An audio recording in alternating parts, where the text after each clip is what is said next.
எல்லாருக்கும் நமஸ்காரம். இன்னைக்கு நம்ம தசகம் 20 பார்க்க போறோம். இதோட ஹெட்டிங் வந்து ருஷப யோகீஸ்வர சரித்தம் அப்படின்றது. இது வந்து மோக்ஷாப்தி ராகம். அதாவது ருஷப தேவர் சரித்தம் அதுதான் நம்ம இப்ப பார்க்க போறோம். எப்படி அப்படின்னா, இவரும் வந்து பெருமாளோட ஒரு அம்சாவதாரம் தான் அப்படின்னு சொல்றா. அதாவது ஒரு சில குணங்களை வெளிப்படுத்துறதுக்கு பெருமாள் வந்து ஒருத்தர் இது யூஸ் பண்ணிக்கிறார். அதனால அதுதான் அம்சாவதாரம் அப்படின்னு சொல்றோம் இல்லையா. அதாவது தன்னோட ஆவேசத்தை வந்து ருஷப யோகி அப்படின்றவர்கிட்ட வந்து அனுப்புறார். ஸோ அதுதான் ருஷப யோகீஸ்வர சரித்தம். அவர் வந்து ஒரு அம்சாவதாரமா இருக்கார் அப்படின்னு சொல்லலாம். ஸோ அதுல முதல் ஸ்லோகத்தோட மீனிங் என்ன அப்படின்னு பார்த்தாக்க, ஸ்வயம்பூவுக்கு 2 பையன் அப்படின்னு நம்ம பார்த்தோம் கொஞ்சம் தசகத்துக்கு முன்னாடி. அதுல முதல் பையன் பேரு உத்தானபாதன், 2வது பையன் பேரு பிரியவிரத்தன் அப்படின்னு பேரு. ஸோ இப்போ பிரியவிரத்தனோட அன்பா இருக்கக்கூடிய மகன், அவன் பேர் வந்து ஆக்னீத்ரன் அப்படின்னு பேரு. அவன் என்ன பண்றான்னா, தன்னோட மகனான நாபி, அவன் வந்து உன்னை மகிழ்விக்கணும் அப்படிங்கறதுக்காக வேள்விகள் எல்லாத்தையும் பண்றானாம். சோ அந்த வேள்விக்கு நடுவுல விரும்பினது எல்லாத்தையும் கொடுக்கக்கூடிய ஒன்ன பார்த்தான் அப்படிங்கிறான். அதாவது ஸ்வயம்பூவுக்கு 2 பையன், உத்தானபாதன், பிரியவிரத்தன் அப்படின்றது. அந்த ஆக்னீத்ரன் அப்படின்னு சொல்லக்கூடிய அரசன் யாருன்னா பிரியவிரத்தனுக்கு பையன். ஓகேவா? அப்போ அவனோட மகனான நாபி அப்படின்றவன் யாரு? ஆக்னீத்ரனோட மகனான நாபி. அவன் வந்து என்ன பண்றான் அப்படின்னாக்க, ஒன்ன மகிழ்விக்கணும் அப்படிங்கிறதுக்காக வேள்விகள் எல்லாத்தையும் இயற்றுறான். அப்படி அந்த வேள்வி நடத்திட்டு இருக்கும் போது எல்லாருக்கும் பெருமாள் எப்ப காட்சி கொடுப்பாருன்னா ஹோமம் முடிஞ்சதுக்கு அப்புறம் தான். ஆனா இவனுக்கு மட்டும் வேள்வியோட நடுவுலயே காட்சி கொடுக்கிறார். இதுதான் முதல் ஸ்லோகம். 2வது ஸ்லோகத்துல அந்த வேள்வியில, சோ நீ வந்ததுக்கு அப்புறமா அந்த வேள்வியில முனிவர்கள் எல்லாரும் ஒன்ன துதிச்சு அந்த நாபிராஜனுக்கு வந்து ஒன்ன மாதிரி ஒரு மகன் கிடைக்கணும் அப்படின்னு வரம் கேட்டுண்டாளாம் உங்ககிட்ட. உடனே நீ என்ன பண்ணனா, நானே உனக்கு மகனாக பிறக்கிறேன் அப்படின்னு சொல்லிட்டு நீ வந்து தீயில மறைஞ்சு போயிட்ட அப்படின்னு சொல்றா. அது வந்து 2வது ஸ்லோகமா இருக்கு. 3வது ஸ்லோகத்துல நாபிக்கு வந்து மேரு தேவி கிட்ட, அதாவது நாபிக்கும் மேருக்கும் கல்யாணம் ஆயிடுத்து. நாபிக்கு வந்து மேரு தேவி கிட்ட உன்னோட அம்சமான ரிஷபன் அப்படின்றவன் வந்து தோன்றாராம். அவன் எப்படி இருக்கான்னா, உலகத்திலேயே பார்க்க முடியாத அளவுக்கு உயர்ந்த குணங்களையும் பெருமைகளோடவும் வந்திருக்கான். எல்லா மக்களுக்கும் பேரின்பத்தை கொடுக்கக்கூடியவனா இருக்கான். ஏன்னா பெருமாளோட அம்சாவதாரமாச்சு இல்லையா. ஸோ அதனால அந்த மாதிரி நல்ல நல்ல குவாலிட்டிஸோட அவன் வந்து பிறக்கிறானாம். அது 3வது ஸ்லோகம். 4வது ஸ்லோகத்துல இந்த நாபிராஜன் வந்து 3 உலகங்களையும் தாங்கக்கூடிய தன்னோட மகனான உன்கிட்ட, அதாவது நாபிராஜனுக்கு தான் நம்ம வந்து இப்ப ரிஷபதேவன் பிறக்கிறான்னு சொல்றோம் இல்லையா. அப்ப பிறந்த உடனே நாபிராஜன் என்ன பண்றான்னா, 3 உலகங்களையும் தாங்கக்கூடிய உன்கிட்ட அரச சுமை எல்லாத்தையும் ஒப்படைச்சிட்டு மேரு தேவியோட சேர்ந்து தவம் பண்ணணும்னு காட்டுக்கு போயிடுறான். தன்னோட மகன் வந்துட்டான், ராஜ்யத்தை பார்த்துப்பான்னு சொல்லி ராஜ்ய பொறுப்பை ஒப்படைச்சிட்டு காட்டுக்கு போயிடுறானாம். அங்க உன்னை வழிபட்டு நல்ல பேரின்பமாகவும் உன்னோட வாழ்விடமாக அங்க நிறைய நாள் உன்னை வழிபட்டுட்டு உன்னோட இருப்பிடமா இருக்கக்கூடிய வைகுண்ட பதவி அடைஞ்சுட்டான் அப்படிங்கிறது 4வது ஸ்லோகம். 5வது ஸ்லோகத்துல, இப்படி ரிஷபனாக அவதரிச்ச உன்னோட பெருமையில பொறாமை கொண்ட அந்த இந்திரன் அவன் இருக்கா இல்லையா. அந்த இந்திரன் என்ன பண்ணானா, இந்திரனுக்கு எப்பவுமே தன்னோட பதவி யாருக்காவது வந்துட போறதேன்னு ஒரு பயம் இருந்துட்டே இருக்குமா.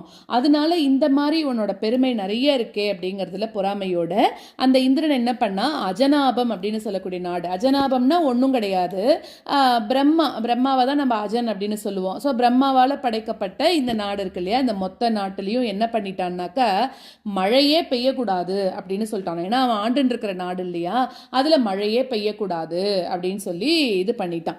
அப்ப நீ என்ன பண்ணனா, உன்னோட யோக வலிமையால அந்த நாட்டுல நிறைய மழை பெய்யற மாதிரி நீ பண்ண அப்படின்னு சொல்றது 5வது ஸ்லோகம். சோ இப்ப நம்ம இதோட ஸ்லோகங்களை பார்க்கலாம்.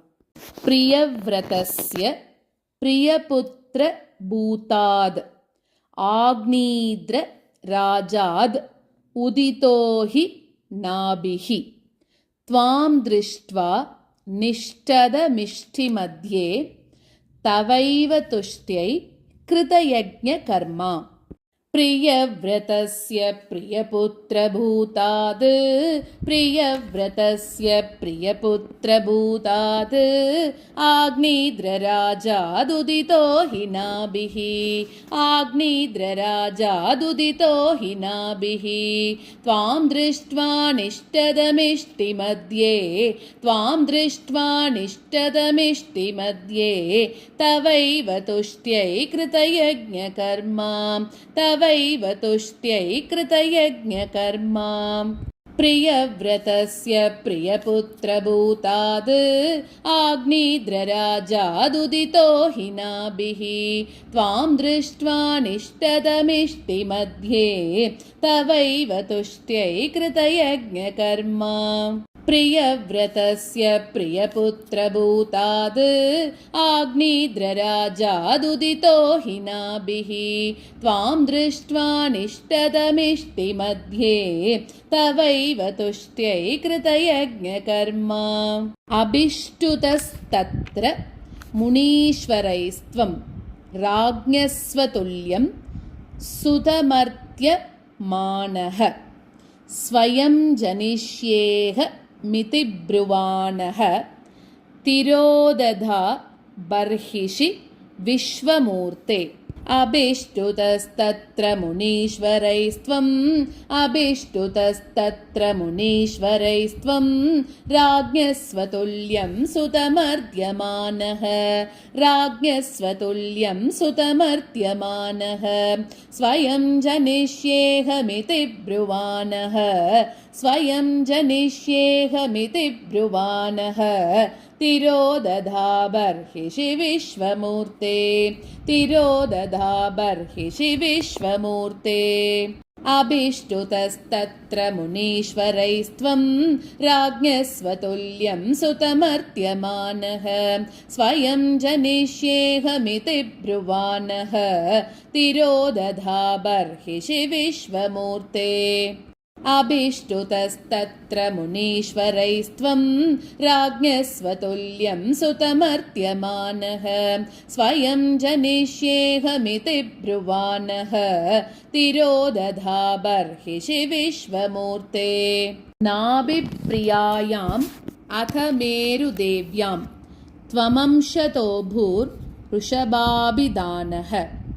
अलोकसामान्य गुणप्रभाव प्रभाविताशेष जनप्रमोदः नाभिप्रियायामथ मेरुदेव्यां नाभिप्रियायामथ मेरुदेव्यां त्वमंशतो भूर्वृषभाभिधानः त्वमंशतो भूर्वृषभाभिधानः आलोकसामान्यगुणप्रभाव आलोकसामान्यगुणप्रभाव प्रभाविताशेषजनप्रमोदः प्रभाविताशेषजनप्रमोदः नाभिप्रियायामथ मेरुदेव्यां त्वमंशतो भूर्वृषभाभिधानः आलोकसामान्यगुणप्रभाव प्रभाविताशेषजनप्रमोदः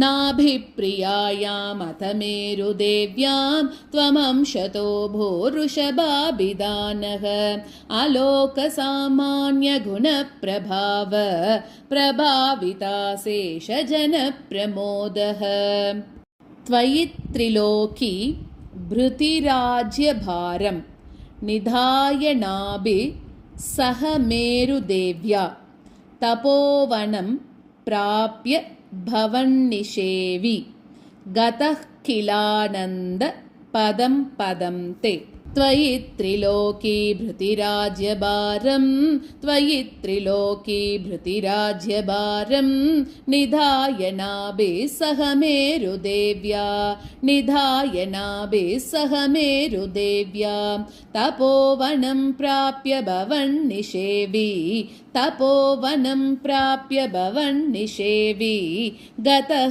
किलानन्दपदं पदं ते गतः किलानन्दपदं पदं ते त्वयि त्रिलोके भृतिराज्यभारं निधाय नाभे सह मेरुदेव्या तपोवनं प्राप्य भवन्निषेवी गतः किलानन्दपदं पदं ते त्वयि त्रिलोके भृतिराज्यभारं निधाय नाभे सह मेरुदेव्या तपोवनं प्राप्य भवन्निषेवी गतः किलानन्दपदं पदं ते इन्द्रस्त्वदुत्कर्ष कृताधमर्षात् ववर्षनास्मिन् न जनाभवर्षे यदा तदा त्वं निजयोगशक्त्या स्ववर्षमेन व्यदधासु वर्षम्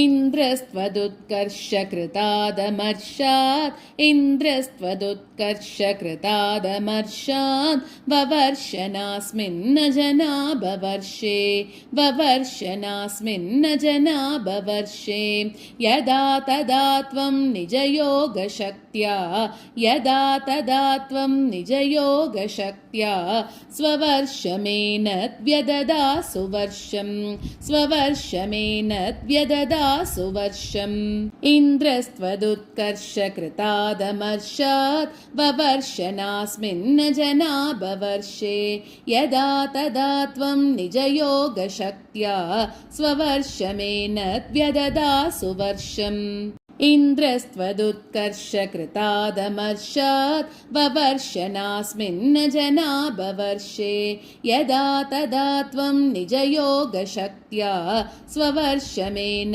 व्यदधासु वर्षम्।